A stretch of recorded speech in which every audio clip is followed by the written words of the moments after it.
Wherever you go, whatever you do, throw a little at it. Omax, Vest and Briefs. நேபாள எல்லை வழியாக இந்தியாவுக்குள் சட்டவிரோதமாக நுழைய முயன்ற அமெரிக்க குடியுரிமை பெற்ற காலிஸ்தான் ஆதரவாளர் உட்பட 5 பேரை பாதுகாப்பு படையினர் கைது செய்துள்ளனர். இந்திய நேபாள எல்லையான உத்தரப்பிரதேச பகுதியில் எல்லை பாதுகாப்பு படையினர் தீவிர சோதனையில் ஈடுபட்டிருந்தபோது முறையான ஆவணங்கள் இன்றி இந்தியாவுக்குள் நுழைய முயன்ற 5 பேரை பிடித்து விசாரணை நடத்தினர்.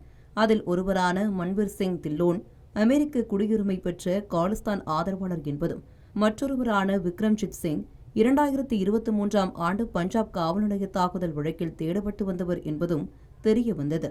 மேலும் மீதம் உள்ள 3 இவர்களுக்கு உதவ முயன்றதாகவும் அதிகாரிகள் தெரிவித்துள்ளனர். இதையடுத்து கைது செய்யப்பட்டவர்களிடம் மத்திய உளவுத்துறையும் தேசிய புலனாய்வு முகமையும் தீவிர விசாரணை நடத்தி வருகின்றன. இந்த ஊடுருவல் முயற்சி முறியடிக்கப்பட்டதைத் தொடர்ந்து எல்லைப் பகுதியில் பாதுகாப்பு மேலும் பலப்படுத்தப்பட்டுள்ளது. இந்த மாதிரி யூஸ்ஃபுல்லான இன்ஃபர்மேஷன்ஸை தெரிஞ்சுக்க தமிழ் ஜனம் சேனலை சப்ஸ்கிரைப் பண்ணுங்க.